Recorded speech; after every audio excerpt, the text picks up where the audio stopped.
जय हिंद दोस्तों। आज 23 तारीख है, 23 जून। जो पहले हमारे जो उसके अंदर यूट्यूब के ऊपर या अपने जो सोशल मीडिया के ऊपर एक खबर आई थी, 23 तारीख को राजनाथ सिंह जी जो हमारी अग्निपथ योजना है इसको ख़त्म करेंगे या इसमें जो बड़े बदलाव करेंगे उसकी घोषणा करेंगे। ऐसा काफ़ी दिनों चला, लेकिन अब धीरे धीरे ये बातें बिल्कुल ठंडी पड़ती जा रही हैं। कोई इस चीज़ का कोई जिक्र ही नहीं है। अभी बात आती है महाआंदोलन की। अभी बोल रहे हैं कि भाई जंतर मंतर पर हम महाआंदोलन करेंगे। देखो, हमारे देश के अंदर जब अग्निपथ योजना लगी, ध्यान देना इस बात का, जब हमारे देश के अंदर जब अग्निपथ योजना लगी तब सबसे ज़्यादा जो प्रदर्शन या उग्र प्रदर्शन जो भी हुआ वो सबसे ज़्यादा बिहार के अंदर। ये आपको भी मालूम है, हमें भी मालूम है, सभी को मालूम है। एकदम हमारा देश एक उग्र रूप धारण कर गया था जो युवा साथी थे। लेकिन हम एक चीज़ आपको बता रहे हैं, कोई भी आंदोलन आप करते हैं और उसके अंदर अगर राजनीतिक पार्टियां शामिल हो जाती हैं तो वो आंदोलन कभी भी सक्सेस नहीं हुआ आज तक।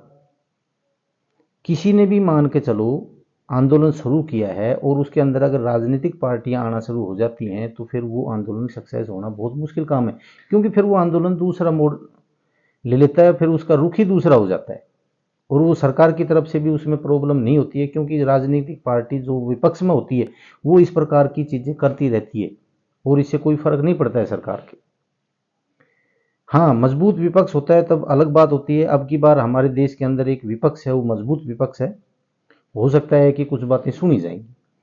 दूसरा, जो 17 और 18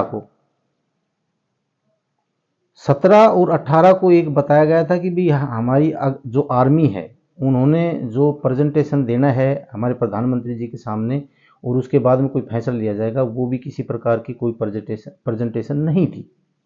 17-18 कुछ हुआ ही नहीं, वो भी एक अफवाह थी। आज 23 है, आज भी कुछ होने जाने वाला नहीं है। आप देखना इस बात की किसी प्रकार की कोई चर्चा नहीं होगी। दूसरा, जो जब ये अग्निपथ योजना लगी तब ये पेंडिंग एग्जाम और इनरोलमेंट डेट वाले हैं, इनका जब एग्जाम है वो रद्द कर दिया गया और इनरोलमेंट डेट है वो भी रद्द कर दी गई। तब यहाँ पर काफ़ी बंदे मेरे जैसे, मैं अपने से ही लेता हूँ, मेरे जैसे उसके अंदर काफ़ी शामिल हुए। कोई 50 बच्चों को कहीं ले घूम रहा है, कोई 50 बच्चों को कहीं ले घूम रहा है, कोई कहीं से पैसे इकट्ठे कर रहा है, कोई कहीं से पैसे इकट्ठे कर रहा है, और इन्होंने कम से कम 5-7 वकील कर दिए और अपना अपना केस लड़ना शुरू कर दिया। वहाँ एक पैसे की वो थी, ऐसा वो बना लिया कि इतने पैसे आ रहे हैं, इतने जा रहे हैं, मतलब किसी ने ना तो फिर उसका कोई हिसाब किताब दिया। और देखो, जो वो पैसे इकट्ठे करके और जो बंदे ये जो केस लड़ने वाले थे या आंदोलन में शामिल होने वाले थे, आज आपके वो बंदे कहाँ हैं? आज हकीकत ये है कि वो बंदे अग्निपथ योजना का विरोध तक नहीं कर रहे, पेंडिंग एग्जाम और इनरोलमेंट डेट का नाम तक नहीं ले रहे हैं। हम शुरू से ही पेंडिंग एग्जाम इनरोलमेंट डेट है उसके लिए भी कहते रहे भाई एग्जाम होना चाहिए, इनरोलमेंट डेट। हम अब तक भी उस चीज़ के पीछे हम लगे हुए हैं कि भाई ये चीज़ इनको इनका हक मिलना चाहिए, क्योंकि इनके साथ में इनकी जो मेहनत है आप एक बार उसको देखो, इन्होंने कितनी मेहनत की थी, इन्होंने कितना पैसा अपना बर्बाद किया था। कोचिंग एक एक साल कोचिंग ली थी इन्होंने, लेकिन इनके साथ में एक झटके के साथ में जब ये कहे रद्द, तो ये पचने वाली बातें नहीं थी। लेकिन क्या करें, युवा कर भी क्या सकता है, कोर्ट तक भी गए, सब जगह आंदोलन भी करे, सारे काम करे, लेकिन आज तक इनको उस चीज़ का हक नहीं मिला है।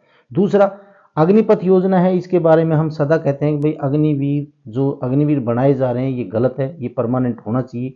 ये हमारे देश के लिए भी फायदा है और हमारे सैनिक के लिए, हमारे युवाओं के लिए, सबके लिए फायदा है इस चीज़ का, समाज के लिए फायदा है। वो सारी बातें बार बार गिनवाने से कोई फायदा नहीं उस चीज़ का। लेकिन अब मैं बात करता हूँ बिहार की। बिहार के अंदर सबसे ज़्यादा उग्र रूप धारण किया था, जिसके कारण हमारे देश का जो आंदोलन है, हमारे युवा अगर आंदोलन करते, उसमें धरना प्रदर्शन करते, तो वो चीज़ वहीं ख़त्म कर दी गई। उसके बाद में जो आंदोलन हुए उसमें हमारे जो बिहार के जो युवा थे उन्होंने बढ़ चढ़ के भाग लिया। लेकिन आज अगर आपका पेंडिंग एग्जाम नहीं हो रहा है, और आपको इनरोलमेंट डेट नहीं मिल रही है या आपकी अग्निपथ योजना है वो समाप्त नहीं हो रही है, तो इसमें कुछ ना कुछ भागीदारी आपकी भी है। क्योंकि जितना जोश आपके अंदर था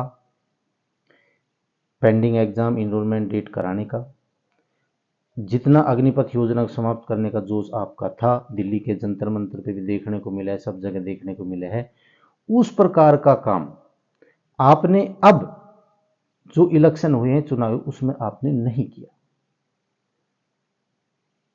और अगर किया है तो आज भी कुछ हद तक वो चीज आपके हाथ में है, बिहार के हाथ में है। अगर करना चाहें तो आप धरना प्रदर्शन कर रहे हैं, इधर से उधर वो कर रहे हैं, आपके पास में एक चाबी है, आपको मालूम है, सभी को मालूम है। क्या आप वहां तक जा सकते हैं? क्या वो चाबी आप लगवा सकते हैं? वो आपके ऊपर है। लेकिन अभी फिर आप अगर धरना प्रदर्शन करते हैं और उसमें फिर राजनीतिक पार्टियां शामिल होती हैं तो आप जैसे थे वैसे रहेंगे। आप बुरा मानो या भला मानो, इसमें कोई बात नहीं। हम किसी पार्टी से संबंधित नहीं है, हम एक मतदाता हैं, मतदाता ही हैं। दूसरी बात यह है कि जो ठीक करेगा उसका हम ठीक ही कहेंगे, जो गलत करेगा उसको हम गलत कहेंगे। इसमें हमें संकोच करने की जरूरत नहीं है। लेकिन जो भी काम आप करते हो वो बिल्कुल तसल्ली से। अब आपको फिर बता रहा हूँ, आपकी जो ये पेंडिंग है, ये है क्या नाम इसका, अग्निपथ योजना है, अग्निवीर जो स्कीम है, इसमें बदलाव होगा, लेकिन कोई तरीके से होगा। आप आज ही कल ही घोषणा कर दे सरकार, ये कर दे वो कर दे, अभी तो सरकार के ही पंजे नहीं टिके। पहले सरकार ने बनने तो दो, पहले सरकार के पंजे तो टिकने दो, पहले इन अपने सब कुछ जो कार्रवाई हैं वो करने तो दो। हो सकता है कि तरीके से कोई चीज़ हो, आर्मी भी अपनी तरफ से वो रखेगी, भाई हमने ये चीज़ चाहिए, ये चीज़ नहीं चाहिए, तो सरकार भी उसके ऊपर सोचेगी, सारी बातें होंगी। और आप ये मत सोचो कि भाई पता नहीं होगा नहीं होगा, आप धैर्य रखो, होगा, जरूर होगा और कुछ ना कुछ बदलाव जरूर होगा। लेकिन ये देखने लायक बात होगी कि बदलाव कितना होगा कितना नहीं होगा। जो चीज़ें सामने आ रही वो होंगी या इससे कम होंगी या इससे ज़्यादा होंगी, ये तो समय ही बताएगा। बाकी मैंने जो अपनी तरफ से बताना था वो बता दिया। जो चीज़ें आपको अच्छी लगी हैं तो आप कमेंट्स करना, अगर गलत लगी हैं तो भी आप कमेंट्स करना। मैं इन चीज़ों से नहीं घबराता हूँ कि आपने ये कमेंट्स यार गलत कर दिया, वो गलत कर दिया, ऐसा कुछ नहीं है। जिसकी सोच जैसी है वो उस चीज़ को उसी प्रकार से पढ़ेगा, उसी प्रकार समझेगा, उसी प्रकार से लिखेगा। बाकी मैंने आपको यही बताना था। अगर मेरी वीडियो आपको अच्छी लगी हो, अगर मेरी बातें अच्छी लगी हों तो आप इसको लाइक, शेयर और सब्सक्राइब जरूर करना। जय हिंद, जय भारत।